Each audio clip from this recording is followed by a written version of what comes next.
नमः। ओम श्री कृष्णाय नमः। श्री हरवंश पुराण के 16वें अध्याय का पाठ। श्राद्ध कल्प। जन्मजय द्वारा पिता का श्राद्ध तथा पितृ स्वरूप निर्णय संबंधी प्रश्न। संतनों का अपने श्राद्ध में स्वयं हाथ बढ़ाकर भीष्म से पिंड मांगना। जन्मजय ने पूछा, द्विज श्रेष्ठ अदिति नंदन भगवान सूर्य के पुत्र यम श्राद्ध देव क्यों कहलाते हैं और श्राद्ध की उत्तम विधि क्या है, इसे मैं सुनना चाहता हूँ। पितरों की आदि सृष्टि कैसे हुई, ये पितर कौन है? हमने ब्राह्मणों के मुख से यह बात सुनी है कि जो पितर स्वर्ग में स्थित है वे देवताओं के भी देवता है। वेद के जानने वाले भी ऐसा ही कहते हैं। अतः मैं इस बात को भली भांति जानना चाहता हूँ। उनके जो गण कहे गए हैं उनका जो परम बल है और हमारा किया हुआ श्राद्ध जिस प्रकार उन्हें तृप्त करता है तथा जो पितृ प्रसन्न होकर मनुष्यों का कल्याण करते हैं, उन सबको एवं उत्तम पितृ सर्ग को मैं जानना चाहता हूँ। वैशंपायन जी बोले, बहुत अच्छा, मैं तुमसे पितरों के उत्तम सर्ग का वर्णन करूंगा। हमारा किया हुआ श्राद्ध जिस प्रकार पितरों को तृप्त करता है तथा जो पितर श्राद्ध से संतुष्ट होकर हमें कल्याण के भागी बनाते हैं, उनका परिचय दूंगा। पूर्व काल में भीष्म के पूछने पर मार्कंडेय जी ने उनसे इस विषय का वर्णन किया था। फिर महाभारत काल में सरसैया पर पड़े हुए भीष्म जी से धर्मराज युधिष्ठिर ने भी पहले ऐसा ही प्रश्न किया था जैसा इस समय तुम मुझसे पूछ रहे हो। भीष्म जी ने युधिष्ठिर को जिस प्रकार उत्तर दिया था वह सब मैं तुम्हें क्रमशः बताऊंगा। पहले मार्कंडेय जी के पूछने पर सनत कुमार जी ने जो उपदेश दिया था वही युधिष्ठिर और भीष्म के संवाद में कहा गया है। युधिष्ठिर ने पूछा, धर्मज्ञ पुष्टि चाहने वाला पुरुष किस प्रकार पुष्टि पा सकता है और कैसा कर्म करने से मनुष्य को शोक नहीं करना पड़ता, इसे मैं सुनना चाहता हूँ। भीष्म जी ने कहा, युधिष्ठिर, जो समस्त कामनाओं को पूर्ण करने वाला श्राद्धों द्वारा तत्पर होकर पितरों को तृप्त करता है, वह पितरों की प्रीति में लीन रहने वाला श्राद्ध करता इस संसार में आनंद का भागी होता है और मरने के बाद परलोक में सुख भोगता है। युधिष्ठिर, पितृ धर्म चाहने वाले को धर्म, संतान चाहने वाले को संतान और पुष्टि चाहने वाले को पुष्टि भी प्रदान करते हैं। युधिष्ठिर ने पूछा, किन्हीं के पितर स्वर्ग में रहते हैं और किन्हीं के पितर नरक में, क्योंकि यह बात प्रसिद्ध है कि प्राणियों के अपने कर्मों से उत्पन्न होने वाला फल अवश्य भोगना पड़ता है। फल चाहने वाले पुरुष सदा पिता, पितामह और प्रपितामह को लक्ष्य करके श्राद्ध करते हैं। सर्वदा इन तीनों पिंडों में ही दिए गए श्राद्ध पितरों को कैसे प्राप्त होते हैं और वे पितर जब स्वयं नरक में निवास कर रहे हैं तब वे फल भी कैसे दे सकते हैं? अथवा यदि वे पितर उनसे भिन्न हैं तो कौन है? उनका क्या परिचय है? हम किन पितरों की पूजा करें?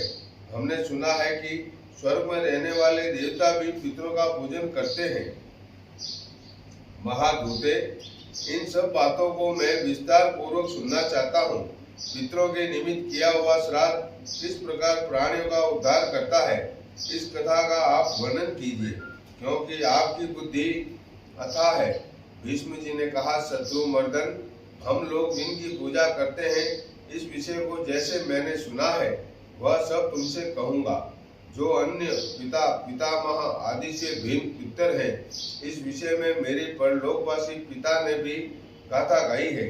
श्राद्ध के समय जब मैं अपने पिता को पिंड देने लगा तब उनका हाथ भूमि को फाड़कर निकल आया और वे इस हाथ में ही मुझसे पिंड मांगने लगे।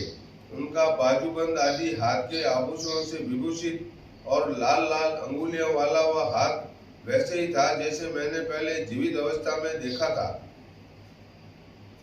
उस समय मैंने विचारा कि कल्प सूत्रों में जो मैंने ऐसी विधि कही नहीं देखी है। यह सोचकर मैंने बिना कुछ परवाह किए ही पिंड को कुशों पर ही रख दिया। निष्पाप भरत श्रेष्ठ, उस समय मेरे द्वारा संतुष्ट किए गए पिता परम प्रसन्न हुए और मधुर वाणी में मुझसे कहने लगे, पुत्र, तू धर्मज्ञ और विद्वान है। तुझ शरीर का सुपुत्र होने से मुझे पुत्रवान होने का फल मिल गया तथा मैं इस लोक और परलोक दोनों में कृतार्थ हो गया।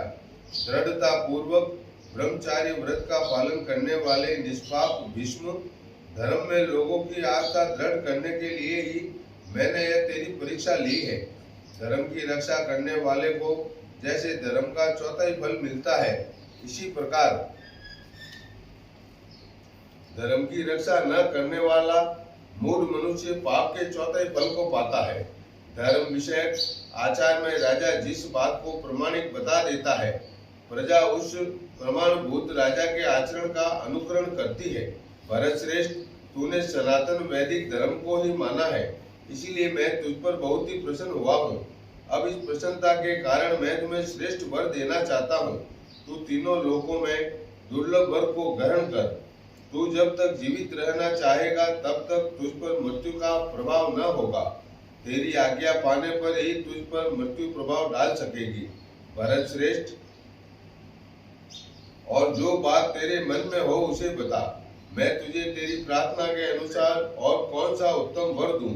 पिताजी के इस प्रकार कहने पर मैंने उन्हें हाथ जोड़कर प्रणाम किया और कहा, श्रेष्ठतम पुरुष, मैं आपकी प्रसन्नता से ही कृतकृत्य हो गया।